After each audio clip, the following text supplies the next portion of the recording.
વધતા જતા લવ જેહાદના મામલાને અટકાવવા માટે આજે બજરંગ દળ તેમજ વિશ્વ હિન્દુ પરિષદ મેદાને જોવા મળી રહ્યું છે. વધતા જતા આ બનાવને અટકાવવા માટે આજે ધાનેરાની રાજ મંદિર સિનેમા ખાતે બહેનોને કેરલા 2 પિક્ચર બતાવવામાં આવ્યું છે. બેન, આ પિક્ચરનો મકસદ શું છે અને અન્ય બહેનોને શું સંદેશ આપશે? નમસ્તે. બજરંગ દળ દ્વારા આ ખૂબ સુંદર આયોજન કરવામાં આવ્યું છે. આ પિક્ચર બતાડવા પાછળનો મુખ્ય હેતુ છે કે આપણો જે હિન્દુ સમાજની બહેનો જે પ્રેમ જાળમાં ફસાઈ અને ક્યારેક અવળું પગલું ભરી લે છે, પછી તે જીવનમાં પાછી વળી શકતી નથી, તો એ શરૂઆતથી સમજદારી દાખવે અને કોઈ આવી જાળમાં ફસાય નહીં. એ ઉપરાંત કે ભાઈ બાળકીઓને પણ એક સંદેશો આપવાનો કે એ બાળકીઓ ક્યાંક અને ક્યાંક લોભ અને લાલચમાં જ ફસાતી હોય છે. એ ઉપરાંત આપણા ઘરની અંદર હિન્દુ ધર્મનો પ્રચાર અને પ્રસાર ઓછો પડે છે. આપણા ધર્મગ્રંથો, આપણી રહેણી કરણી, આપણી સંસ્કૃતિ એ એમને ખાસ શીખવવી જોઈએ કે જેથી કરી એ આપણી સંસ્કૃતિ ભૂલે નહીં, આપણી માન મર્યાદા ભૂલે નહીં અને એ જાળવી ઘરની, કુટુંબની, બધાની આબરૂ જાળવી રાખે. એ ઉપરાંત એ પોતે પણ પોતાનું જીવન સારી રીતે જીવી શકે. એ જ આ પિક્ચર જોવા પાછળનો મુખ્ય હેતુ છે. આપણે જોઈએ અને અન્યને પણ દેખાડીએ. આયોજકો દ્વારા આ એક આયોજન કરવામાં આવ્યું છે, તો આયોજક જોડે પણ વાત કરવાનો પ્રયત્ન કરીશું. બેન, શું કહેશો? હું એટલું જ કહીશ કે મને બહુ ગર્વ થાય છે. આપણા જે સમાજની હિન્દુની કેટલી એવી દીકરીઓ છે કે જે લવ ઝાડમાં ફસાતી હોય છે, પણ મને બજરંગ દળ ઉપર બહુ ગર્વ થાય છે કે આપણી દીકરીઓને આ ફિલ્મ બતાવીને એને પ્રેરણા આપવા માંગે છે અને અમે પણ આમાંથી પ્રેરણા લઈશું અને બીજાને બી પ્રેરિત કરશું કે આ ફિલ્મ જુઓ અને કંઈક શીખો અને આપણા હિન્દુ ધર્મ પ્રત્યેનું નેતૃત્વ વધારે. બજરંગ દળ દ્વારા એક આ સુચારું આયોજન કરવામાં આવ્યું છે.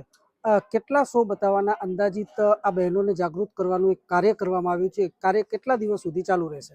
વિશ્વ હિન્દુ પરિષદ અને બજરંગ દળ દ્વારા આજથી લઈને ગુરુવાર સુધી એટલે વધુમાં વધુ 15 શો થાય એવું આયોજન હિન્દુ બેન દીકરીઓને પિક્ચર બતાવવાનું આયોજન કરવામાં આવેલું છે, જેથી કરીને સમાજની અંદર બહેનોની અંદર એક સારો મેસેજ જાય અને આપણી હિન્દુ બેન બેટી લાગણીઓમાં આવીને એમને લલચાવી ફોસલાવી અને ધર્મ પરિવર્તન કરી અને મુસ્લિમ બનાવવામાં આવે છે અને આ લોકોનું એક ષડયંત્ર ચાલી રહ્યું છે.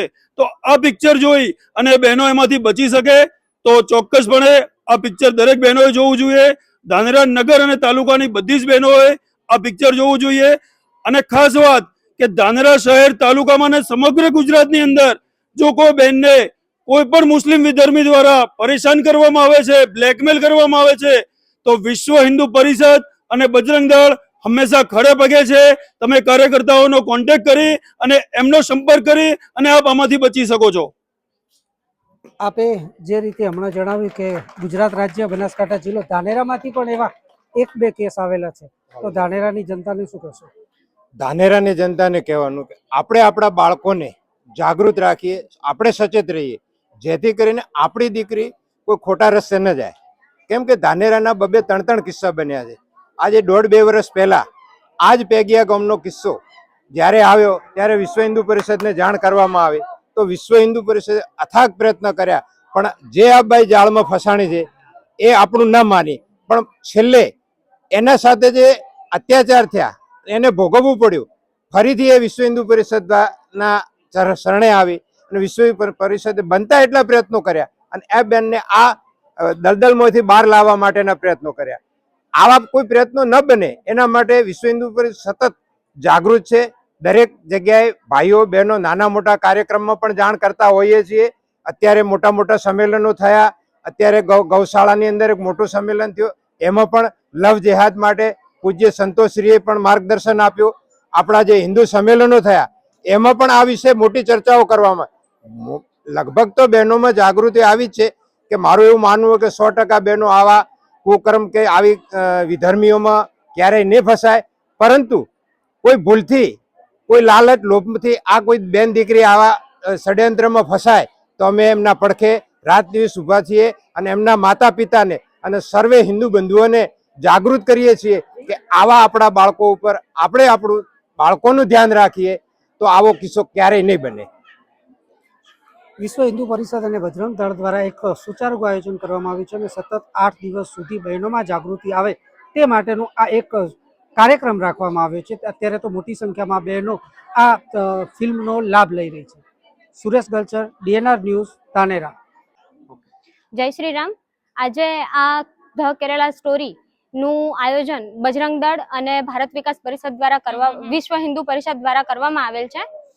એનો બતાવવાનો મુખ્ય હેતુ એ જ છે કે જેટલી બહેનો આપણી હિન્દુ બહેનો છે એને ફસાવી અને મુસ્લિમો તેમનો ખોટો ફાયદો ઉઠાવી લે છે.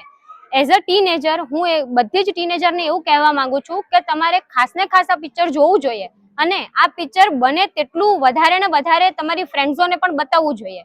આપણે જાણીએ છીએ કે વિધર્મીઓના ષડયંત્રો બહુ મોટા હોય છે પણ એનાથી આપણે બચી શકતા નથી. એ આપણી જોડે એટલા કુકર્મો કરી લે છે કે અને એવી રીતે આપણને ભોળવી દે છે કે આપણે તેમાંથી બહાર નીકળવું બહુ અઘરું થઈ જાય છે.